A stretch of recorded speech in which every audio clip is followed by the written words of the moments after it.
Jake Morrison stood in the middle of the huge chamber and felt very alone. Around him sat delegates from 47 different alien species, all looking down at him with eyes that showed no kindness. The Galactic Council chamber was the biggest room he had ever seen, with walls that seemed to go up forever and seats arranged in circles around the center where he stood. Each alien delegate sat behind desks that glowed with soft blue light, and their translators hummed quietly as they spoke in languages that hurt human ears. Lisa Hayes watched everything from the human embassy ship that floated in space near the council station. She was a commander in Earth's Space Navy and had seen many difficult situations, but this felt different. The charges against humanity were serious, and the evidence they showed made humans look like monsters. 3 small wars, 2 times when human diplomats had been rude to aliens, and worst of all, humanity's refusal to let alien doctors change how human brains worked. The aliens called it psychological conditioning, but humans called it mind control. The Zilani delegate stood up first. She was tall and thin with silver skin that reflected the chamber lights. Her voice was cold when she spoke through the translator. "Humans are too aggressive," she said. "They expand too fast into space. They take planets that other species want. They fight instead of talking. They are dangerous to galactic peace." Other delegates nodded their heads in agreement. The Karathi representative, a big creature with 4 arms and red eyes, slammed his fist on his desk. "Humans refuse to follow our laws," he growled. "They will not let us fix their violent minds. They are a threat to all civilized species." Jake Morrison tried to defend his species. He was a good diplomat who had spent years learning alien customs and languages. He spoke carefully about human achievements, about the medicines humans had created, about the art and music humans had shared with the galaxy. He talked about human bravery and helping other species during natural disasters. But the aliens had already made up their minds. Every time Jake spoke, the delegates looked bored or angry. Some of them turned off their translators so they could not even hear his words. Roy Campbell was an admiral in the human space fleet, and he was old enough to remember when humans first met aliens 50 years ago. Back then, everyone on Earth was excited about joining a galactic community. Humans thought they would learn amazing things and make friends among the stars. But the aliens had been suspicious from the beginning. They said humans were too emotional, too quick to fight, too independent. They wanted humans to take drugs that would make them calmer and more obedient. When humans refused, the aliens became afraid. Maria Santos was Roy Campbell's tactical officer, and she had been studying alien military forces for 10 years. She knew that most alien species were weak fighters who avoided conflict whenever possible. They had weapons, but they were not good at using them. Their soldiers were trained to surrender quickly if battles went badly. The aliens thought this made them civilized, but Maria thought it made them vulnerable. She had written reports about how easily human forces could defeat alien armies, but her superiors told her to keep those reports secret.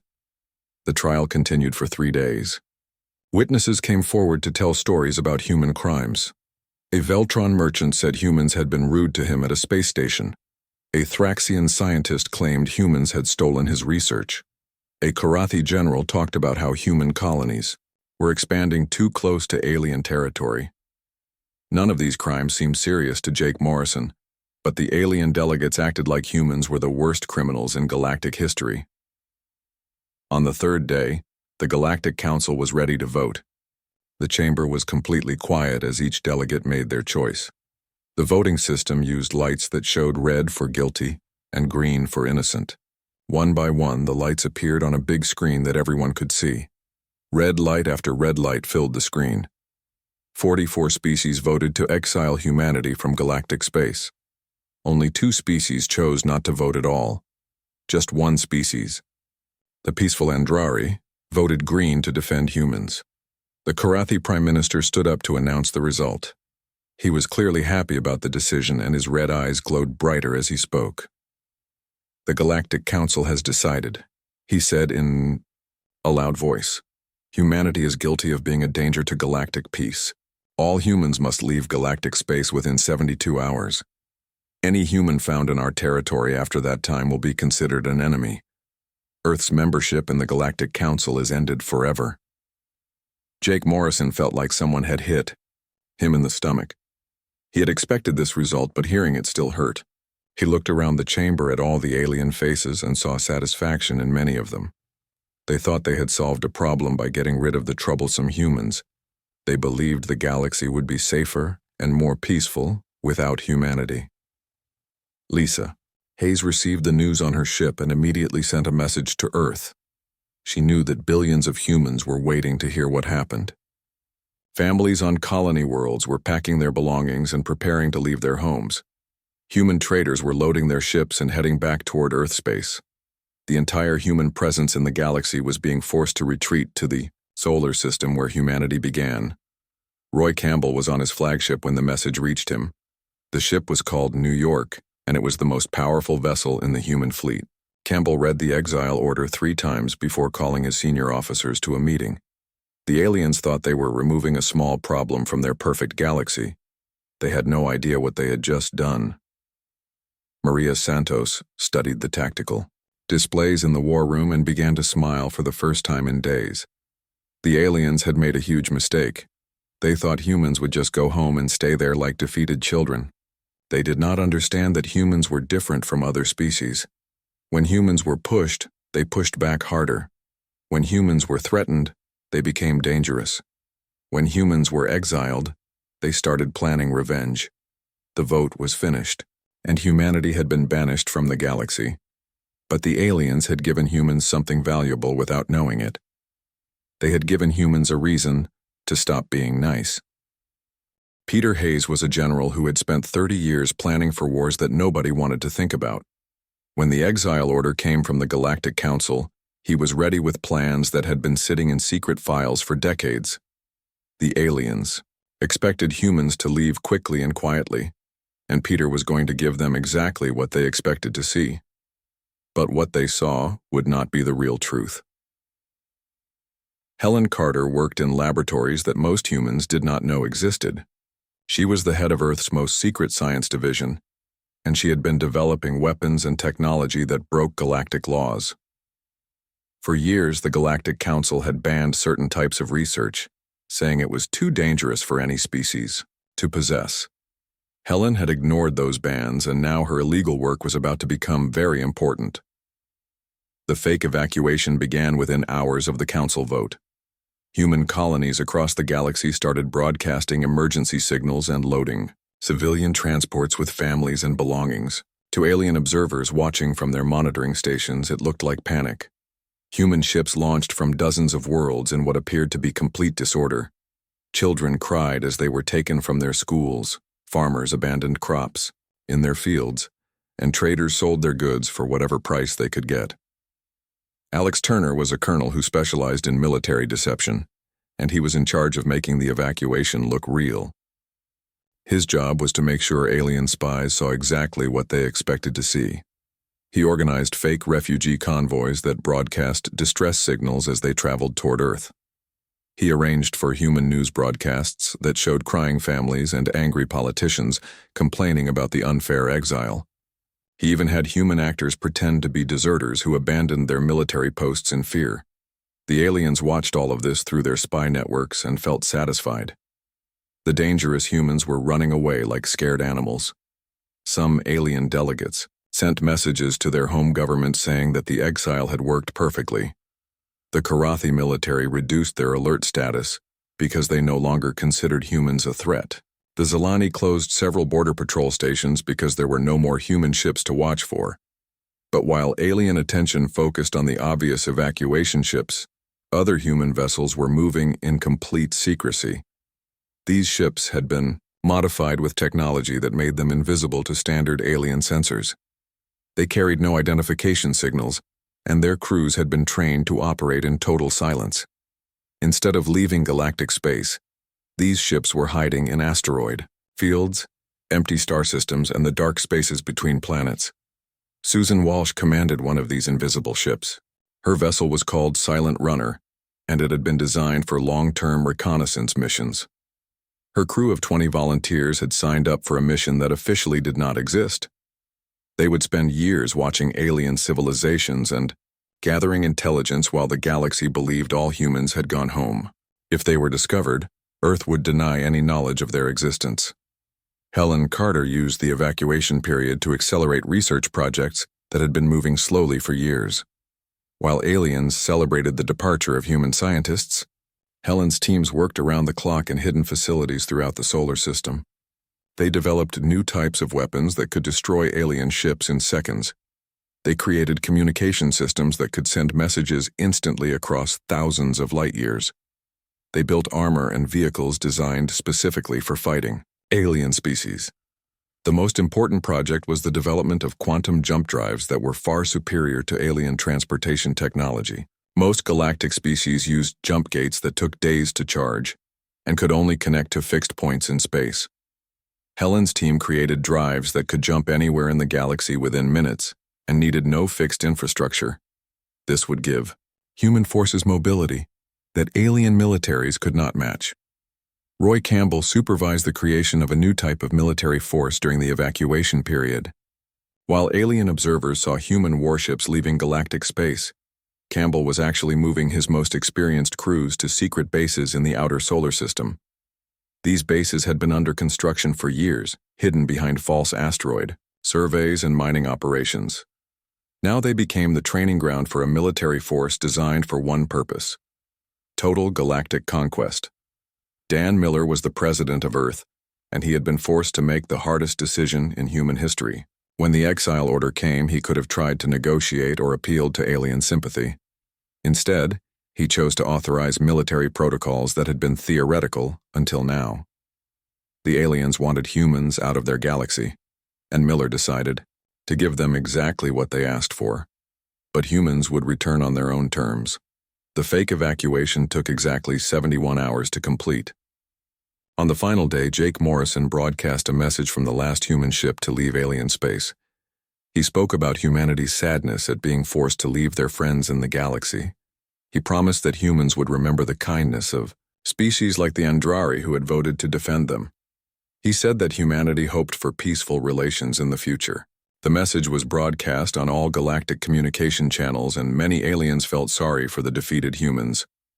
But Jake Morrison was not actually leaving galactic space.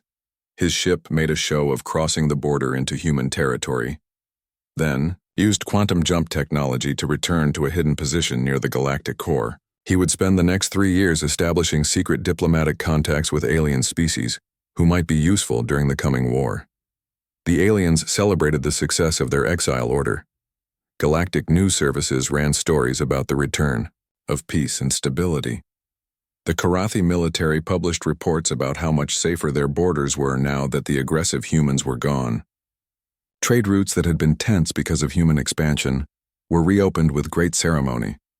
Several alien species that had been afraid to expand their own territories began making plans for new colonies. Peter Hayes watched alien celebrations from his command center on Mars and began the final phase of his deception plan. Over the next 3 years, he would occasionally send fake signals from human space that suggested internal conflicts and economic problems. Alien intelligence services would intercept these signals and believe that the exiled humans were struggling with poverty and political chaos. They would think that humanity was too busy with internal problems to pose any external threat. Maria Santos studied the intelligence reports coming from the hidden observation ships and realized how completely the aliens had been fooled. Not only did they believe humans were gone, they had actually reduced their military forces because they felt safer. Several species had converted warships into cargo vessels to handle increased trade. Others had laid off soldiers and closed military academies. The Galactic Council had cut funding for defense research because they no longer saw any serious threats. The withdrawal deception was complete. As far as the galaxy knew, humanity had accepted defeat and retreated to lick their wounds in the safety of their home system. The aliens believed they had solved the human problem with a simple vote. They had no idea that they had actually given humans the perfect opportunity to prepare for war. The evacuation ships that alien observers had watched were just theater. The real human military had never left galactic space. They were hiding in the darkness, watching, learning, and preparing for the day when they would emerge to claim what the aliens had tried to take away from them. 3 years passed, and the galaxy enjoyed what historians would later call the human peace. Trade between alien species increased by 40% because there were no more human competitors. Territorial disputes between neighboring civilizations decreased because humans were no longer expanding aggressively into contested regions. The Galactic Council met only twice each year instead of monthly because there were fewer conflicts to resolve. Many alien species considered the human exile to be the best decision they had ever made. Kate Phillips worked in shipyards that had been built inside hollowed-out asteroids beyond Pluto. She was an engineer who specialized in military spacecraft design, and she had been given unlimited resources to create vessels that could dominate any alien force. The ships she designed were not intended for exploration or peaceful contact. They were weapons of war built to destroy alien fleets and conquer alien worlds. Each ship incorporated technology that violated dozens of galactic treaties, but since humans were no longer part of galactic civilization, those treaties no longer mattered. The new human warships were 3 times larger than the biggest alien vessels and carried weapons that could crack planets. Their hulls were made from materials that alien weapons could not penetrate. Their engines could travel faster than any alien ship, and their shields could absorb energy attacks that would vaporize traditional spacecraft. Most importantly, they were equipped with quantum communication systems that allowed instant coordination across vast distances, something no alien military possessed. Ryan Scott was an intelligence officer who had spent 3 years infiltrating alien communication networks. He used quantum technology that was invisible to alien detection systems and could intercept messages from government facilities, military bases, and private communications. His team had compiled detailed files on every important alien leader, every major military installation, and every weakness in alien defensive systems. They knew which alien generals were competent and which were incompetent. They knew which alien politicians could be bribed and which were completely loyal to their species. The intelligence operation revealed that most alien species had reduced their military forces significantly during the 3 years of human peace. The Karathi had converted 60% of their warships into cargo vessels because they no longer saw any threats to their territory. The Zelani had closed 12 military academies and laid off thousands of soldiers to save money for social programs. The Thraxians had stopped producing new weapons and were selling their existing stockpiles to civilian buyers. Nicole Barnes trained the first generation of enhanced human soldiers in secret facilities scattered throughout the outer solar system. These soldiers had been genetically modified to be stronger, faster, and more resilient than baseline humans. They could survive in alien atmospheres without life support equipment. They could see in complete darkness and hear sounds that normal humans could not detect. Their reflexes were fast enough to dodge energy weapons, and their strength was sufficient to break through alien armor with their bare hands. The enhanced soldiers were equipped with powered armor that made them even more formidable. The armor incorporated stolen alien technology that had been improved with human engineering. It provided complete protection against all known alien weapons while giving soldiers the ability to fly, breathe underwater, and survive in the vacuum of space. Each suit of armor contained enough firepower to destroy a small building, and enough computational power to coordinate with thousands of other soldiers simultaneously. Roy Campbell refined his strategic doctrine during the 3 years of preparation. He studied every major war in galactic history and identified the weaknesses that made alien militaries vulnerable. Alien commanders followed strict protocols that made their actions predictable. They always gave advance warning before attacking, always offered opportunities for surrender, and always tried to minimize casualties on both sides. Campbell's doctrine abandoned all of these limitations. Human forces would strike without warning, show no mercy, and use overwhelming force to achieve quick victories. The Campbell doctrine called for simultaneous attacks on hundreds of targets across the galaxy. Instead of conquering one system, at a time like traditional alien warfare, humans would attack everywhere at once. This would prevent alien forces from coordinating their defenses or sending reinforcements to threatened positions. The attacks would target not just military installations but also communication networks, transportation hubs, and government centers. Within hours of the first strike, Alien civilization would be paralyzed and unable to respond effectively. Helen, Carter's research teams achieved breakthroughs that gave humans overwhelming technological advantages. They developed weapons that could destroy alien ships by disrupting the molecular bonds in their hulls.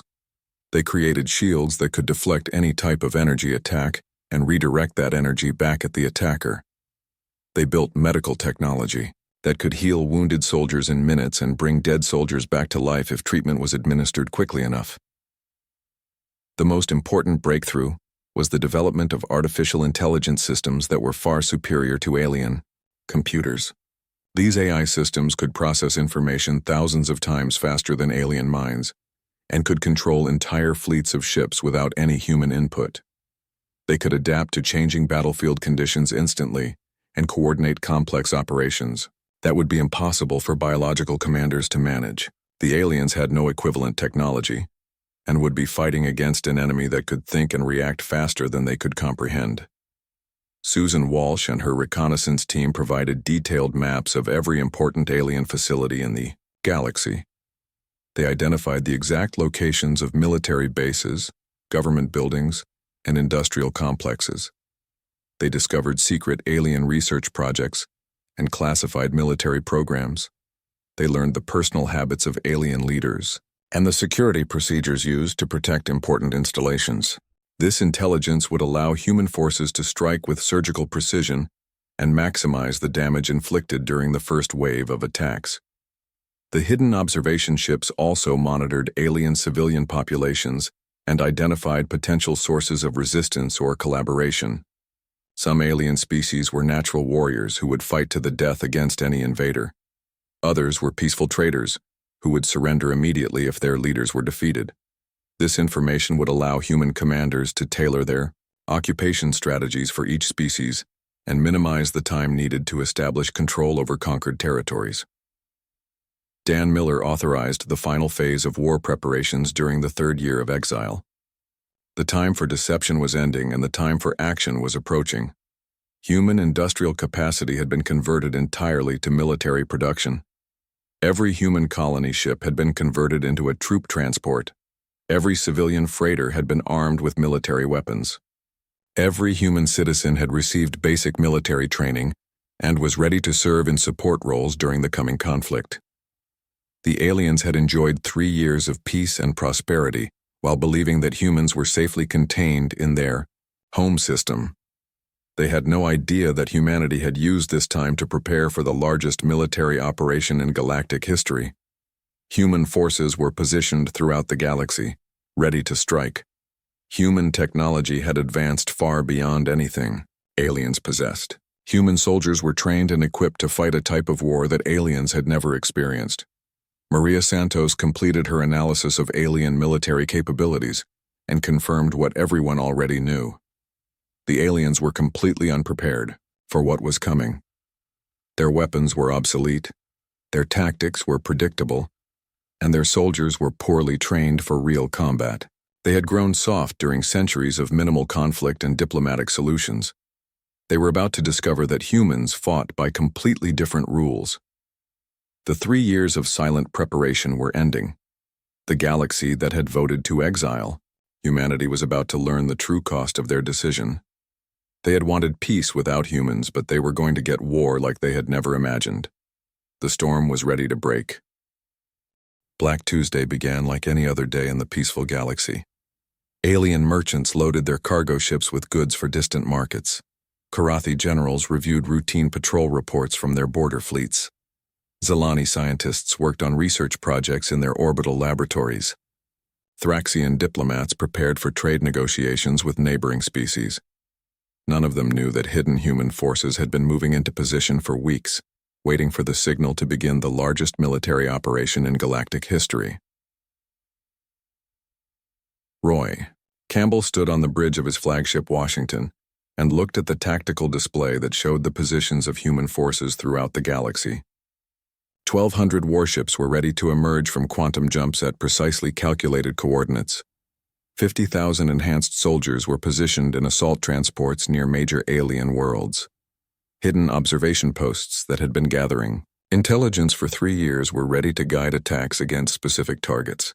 The Admiral had spent 3 years planning this moment, and now it was time to execute the Campbell Doctrine. At exactly 0800 Galactic Standard Time, the first wave of attacks began simultaneously across 47 star systems. Human warships materialized out of quantum jumps within weapons range of alien military installations and opened fire before their targets could even detect their presence. The aliens had no warning because human quantum communication systems allowed perfect coordination across vast distances, while alien forces still relied on slower-than-light signals for most of their communications. Maria Santos commanded the strike force that attacked the Karathi home system. Her battle group consisted of 25 heavy cruisers and 50 escort vessels, more firepower than most alien species possessed in their entire military. The Karathi home fleet was considered the strongest force in the galaxy, with over 200 warships defending their capital world. The battle lasted exactly 18 minutes. Human weapons destroyed Karathi ships faster than their crews could send distress signals. The few Karathi vessels that survived the initial attack attempted to surrender, but human forces ignored their surrender offers and continued firing until every alien ship was destroyed. The attack on the Galactic Council Station was led by Maria Santos after her victory over the Karathi fleet. The station that had voted to exile humanity 3 years earlier was now defended by a small security force that was equipped for police work rather than military combat. Human assault transports docked with the station and deployed enhanced soldiers who moved through the corridors like unstoppable machines. The alien security guards were armed with stun weapons designed to disable troublemakers without causing permanent harm. The human soldiers carried weapons that could punch through armored bulkheads. Nicole Barnes led the assault team that captured the council chamber itself. She and her soldiers moved through the station with tactical precision that alien defenders could not match. Their powered armor made them immune to alien weapons, while their enhanced senses allowed them to detect enemies hiding in dark corners or behind sealed doors.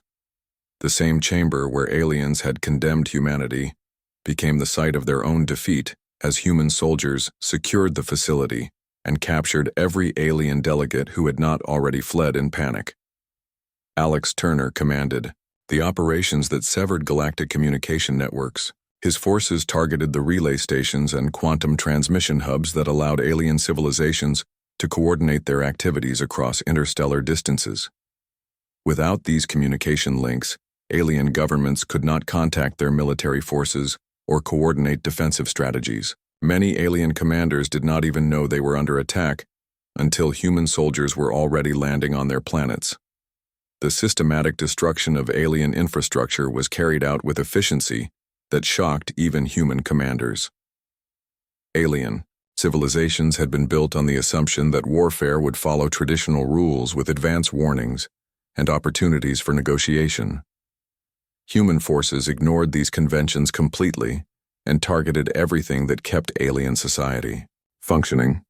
Power plants, water treatment facilities, transportation networks, and food distribution centers were destroyed or captured, depending on their strategic value. Helen Carter's technological superiority became obvious during the first day of fighting. Alien weapons that had been considered state-of-the-art could not penetrate human armor or shields. Human energy weapons cut through alien defenses like they were made of paper. Most importantly, human quantum communication systems allowed commanders to adjust their strategies in real time, while alien forces were fighting blind without contact with their leadership. The speed of human conquest surprised even the most optimistic human planners.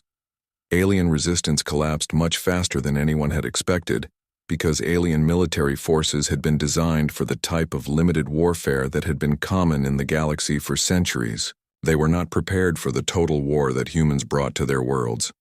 When alien commanders realized that humans would not accept surrender or negotiate ceasefires, many of them simply ordered their forces to retreat rather than fight to the death. Ryan Scott's intelligence network provided real-time information that allowed human forces to stay ahead of any alien attempts at organized resistance.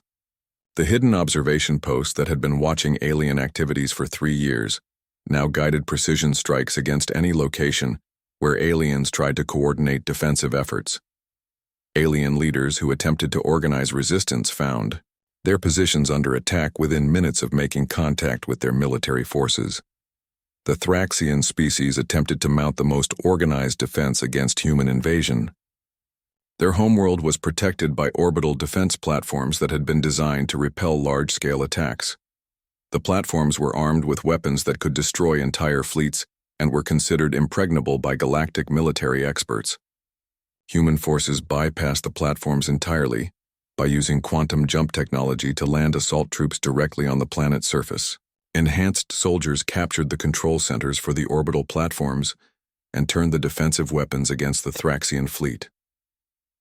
Susan Walsh emerged from 3 years of covert operations to take command of the intelligence coordination that supported the invasion.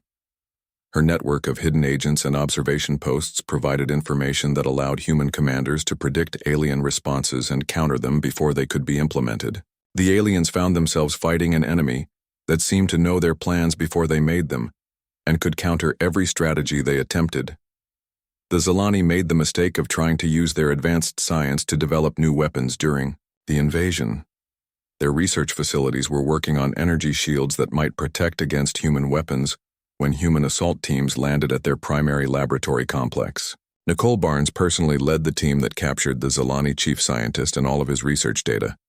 The humans gained access to Zilani technology while preventing the aliens from developing any effective countermeasures.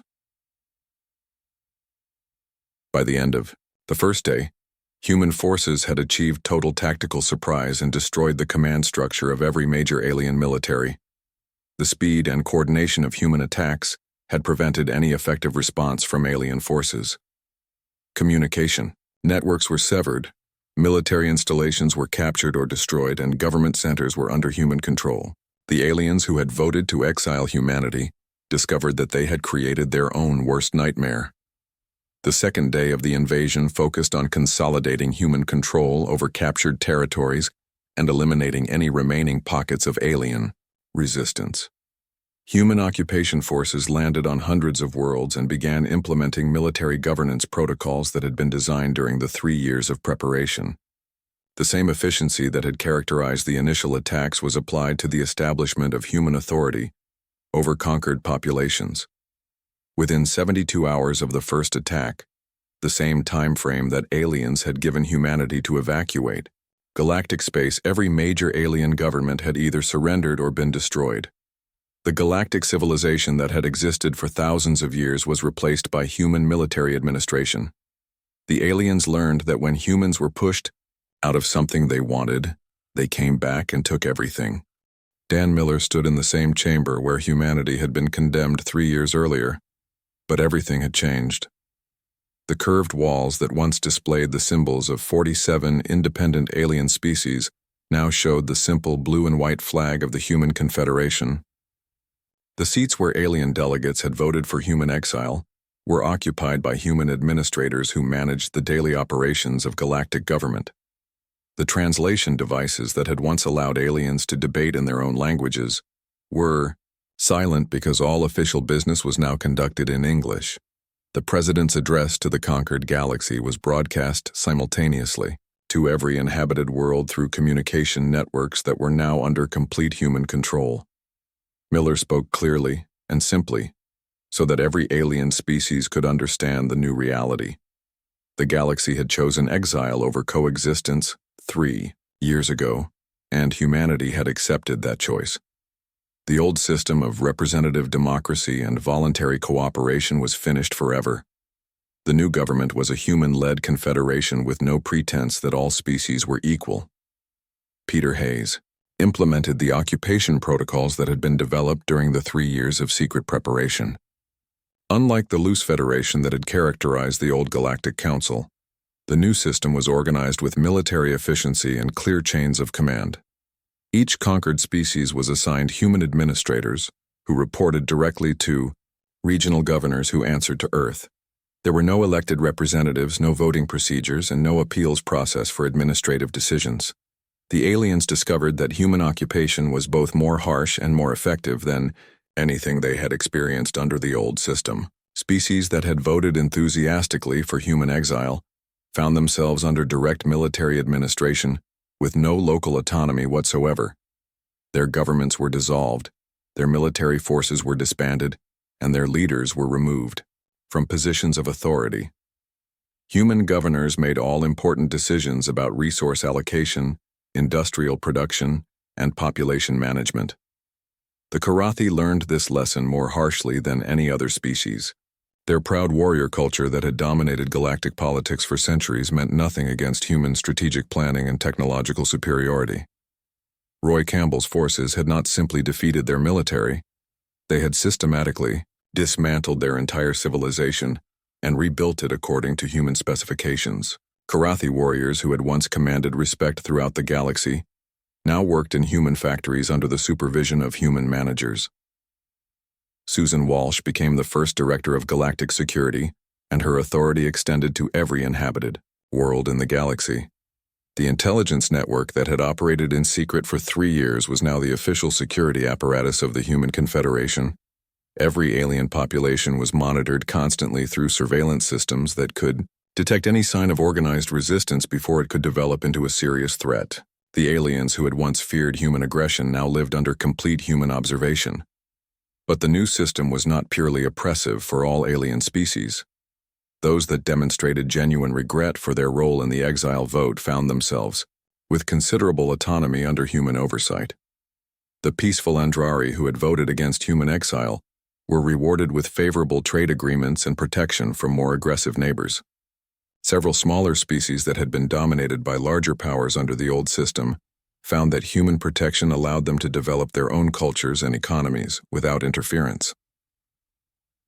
Kate Phillips supervised the industrial reorganization that transformed galactic civilization into an efficient economic system. The chaotic mix of competing trade networks and incompatible technologies that had characterized the old galaxy was replaced by standardized systems that allowed for much more efficient resource utilization.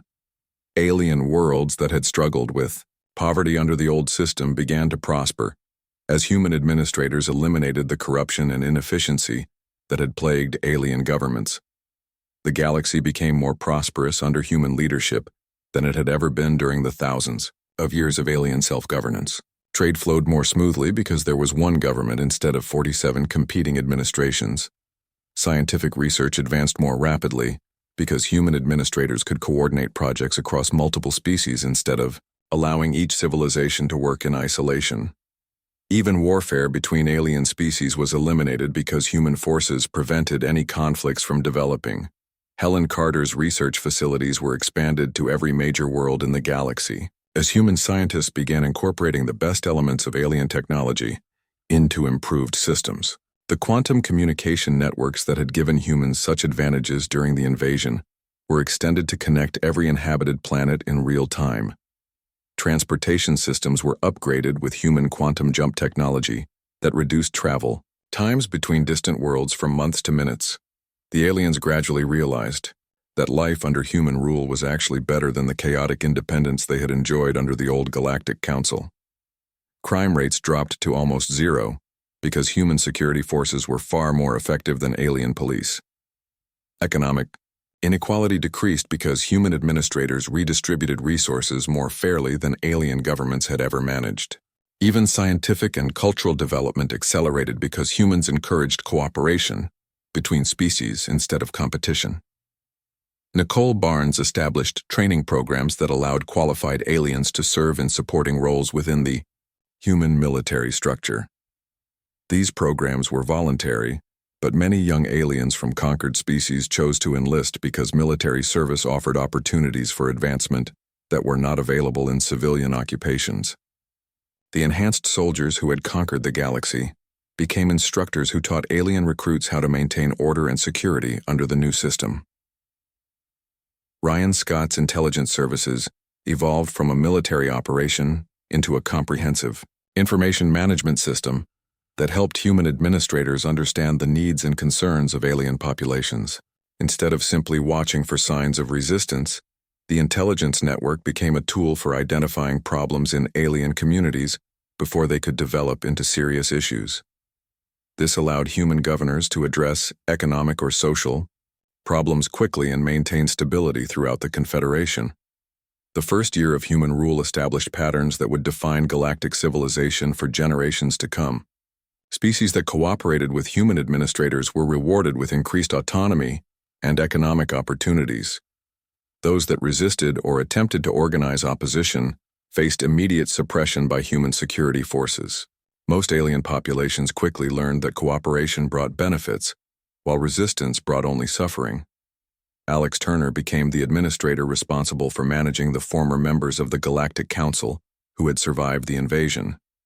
Many of the alien delegates who had voted for human exile were assigned to advisory positions where they could provide information about their species' cultures and traditions. They were treated well, but were constantly reminded that their comfortable lives depended on continued cooperation with human authorities.